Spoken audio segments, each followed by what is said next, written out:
Well, it started hot and it ended hot. And then the rest of the card happened. What's going on, guys? Bustle P6 here, back to another video, and today I'm here to do my Smackdown review from live from the MSG Arena. Yes, good old Madison Square Garden in New York. And you want more Bloodline drama? You get all of that in spades, because that was mainly most of the show. This show could have been 2 hours of nothing but Bloodline stuff, and you really wouldn't have missed anything on this card, because holy goddamn Christ, they are really investing a lot of people in the storyline, and boy oh boy, was that ever an opening segment. So, yeah. I ain't gonna go, hopefully I won't go too far with this review because I don't want to go over every single thing, but let's get into the opening where we get recaps of the Bloodline Civil War, where Uso Pin Roman, the first person to pin Roman since Baron Corbin in 2019. It's really weird to think that Baron Corbin, of all people, was the last person to pin Roman. That's something to put on your resume card, I guess. So the Usos come down, then they talk about beating Roman at Money in the Bank. Hayman and Solo show up, and they say, "Wise man, shut your mouth." But, well, there's only one person that can tell me to shut up. But Solo then puts his hand over Paul's mic. Ooh, could it be Solo? Or, nah, here comes Roman. And you get pin chants. I will say they did mute the crowd pretty heavily for some stupid reason. I get it, you don't want the, you fucked up chants. I get it, you really don't want that nowadays. But you're muting them, and it makes it very annoying. That's kind of becoming a pretty egregious thing, I'm starting to realize.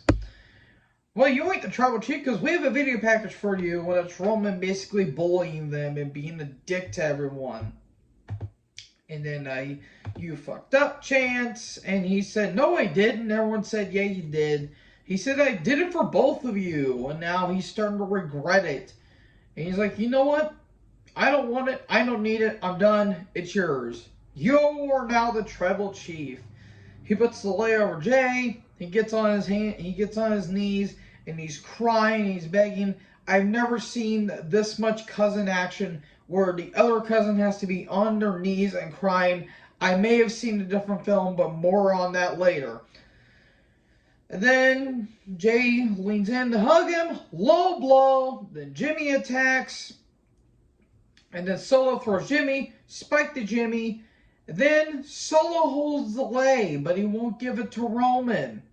Then Jay attacks. Then we get a spinning Solo. Then we get a Superman punch to Jimmy. And then they hang Jay in the ropes.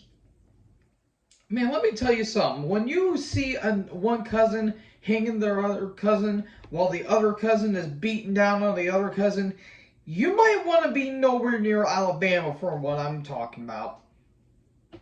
So, the beatdown on Jimmy steps, but Jay escapes. He gets hit with a spike, though. Splash to the table. Thankfully, Solo then laying face first into the monitor. And then there you go. The Usos get on a stretcher. Then we get a brief recap, and there you go. This all lasted about 35 minutes. And in all honesty, they could have took up 2 hours, and you really wouldn't be missing anything, in all honesty. So yeah, that was all the show. Good night, everyone.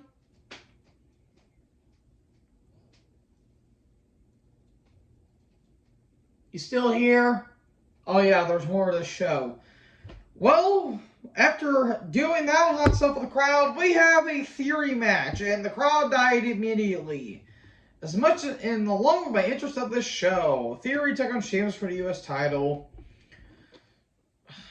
God, I kind of forgot Theory was even U.S. champion, despite the fact they've been showing video packages of him. He's a good worker, but he's so goddamn generic and boring and bland. And do I need to go anything else that involves the word snooze fest? Because good lord, this guy has no personality. There's no interesting thing about him. So Sheamus did the most he can with the crowd. The crowd was pretty hot for about the latter half of it. I love Sheamus was so sweaty to the point where his hair wasn't spiked up. It was like all the way down like this, which I don't know why I thought that was kind of funny. And then Pretty Deadly interfered. Then the Brutes show up and then roll up. Yeah, there you go. About as interesting as that match was. It wasn't a bad match. I'm not saying that. It's just I didn't care for it. Grayson Waller effect. And Edge comes down. And Waller basically says, you know, you've done so much. Thank you for everything. And Edge says, well, it's my 25th anniversary. And all that stuff. And he says, well, why are you back? And Edge is like, well, it's pretty simple. It's because of all the fans. And he talks about how he had his first ever pay-per-view or premium live event that SummerSlam 98 when him and Sable took on Mark Merrow and Jacqueline. And he says, right there, that's where I was in the entrance. That's where I made my entrance. And talks about all of his accomplishments and all that stuff. And then Waller was like, well, I'm sorry to break the news to everyone, but Edge is retiring. Again. And Edge is like, well, first of all, don't put words in my mouth. Second of all, I'm not retiring because you of all people should be talking because you haven't had a match on the main roster yet. You were here for half of a hiccup and you haven't had a match on the main roster. And Edge has some pretty good lines here. He says, you're doggy paddling in deep waters. That was a good line right there. And he says, I talked to the powers that be and say, I'm having a match tonight. And it's against you. That's basically the main event match of the show. So, Styles with Mia took on Cross with Scarlett. Apparently, Cross's entrance got cut midway. That's how much interest and intrigue the people had in this match. The crowd loved Styles, and then the match happened. The match went about 2 minutes, and Styles won after Mia attacked Scarlett. Phenomenal forearm, and Cross loses. And no one cared. Recap Flair versus Asuka. Asuka comes down. Bianca comes down after Asuka says no one's ready for Asuka. Bianca, who looked great by the way, she comes down. She attacks Asuka. Then Flair comes down. I don't know what in the hell was that, but she looked like she just bursted out of a disco ball. So they have a big scuffle. And then all of a sudden, Bayley and Io attack. And it looks like, after a moonsault to Asuka, it looks like a cash-in's about to happen. But Bianca stops. But Bayley was the one trying to cash in. Little subtlety there. And then Bianca stops that. And then we get a boot to Io, and there you go. This all happened in a span of 3 minutes. That's all they have for the women, by the way. Yeah, this was a mess. This was an absolute mess. They were trying to cram like 5 segments into one, and look what it turned out to be. So, yeah, we get a recap of Men's Money in the Bank, where Damian Priest won. Waller versus Edge as the main event match. Good match. This was given about 15 minutes, which honestly, I felt like they could have went 20, but you know what? For a 15-minute TV match, this was pretty damn good. Crowd wasn't as into it as I thought they were going to be, but they respected Edge, and they didn't hate Waller because he's annoying and all that stuff. There was some good stuff. A powerbomb onto the floor. Ouch, it looked like that hurt. There was a nice rolling on Prettier, or twisting on Prettier by Waller. Waller can work. Waller is a damn good worker. I've soured on him in the past, but I've really grown to really enjoy him now. And Edge was going for a spear. Well, he had an execution, but a kick out.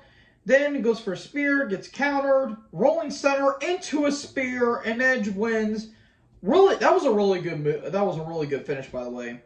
Edge wins, and he says, Waller, you swam. So there you go. So, possible rematch at SummerSlam? I'm all for it. So, Roman, Solo, and Hayman are backstage. Jay is back in the building. Well, Roman's like, I'll be waiting in the ring. So, Roman, Solo, and Hayman show up in the ring, and Roman does his a little more trash talk. Jay's theme hits. Then Jay comes for the crowd. He attacks Solo. And then he attacks Roman with the chair. Then he wallops all over Solo. And he grabs Roman's side. Roman is seething at this point. He's like, put it down, put it down. And he's like, you know what? You're looking at the judge, jury, and executioner. I don't give a damn about cousins. I don't give a damn about family. I care about you. You, me, one-on-one. Accept my challenge so I can beat your ass again. There you go. That's your main event for SummerSlam right there. That is how you sell a main event. Now, if it's for the title, don't give Jay the title. I wouldn't give Jay the title. If you're going to have Jay versus Roman and not have a title, fine, you can beat Roman there. But I think Roman should win in the outset of the thing. But I'm just speculating. We're not at SummerSlam yet. We're about 4 weeks away. Yeah, this is really starting to turn me around because I really wasn't huge into the Bloodline. But you know what? I'm starting to have a big turnaround with it. So yeah, despite the rest of the card happening, main Bloodline drama was really damn good. The rest of the card was just there. And they kind of knew going into it as well. So, that was my review, folks. What did you guys think about SmackDown? Let me know in the comment section below. Make sure you guys leave a like, leave a comment, tap that big red subscribe button, and tap the bell so when I upload, you guys will be notified. Thank you guys so much for watching this video. Most importantly, join the herd. Talk to you guys next video. Peace out.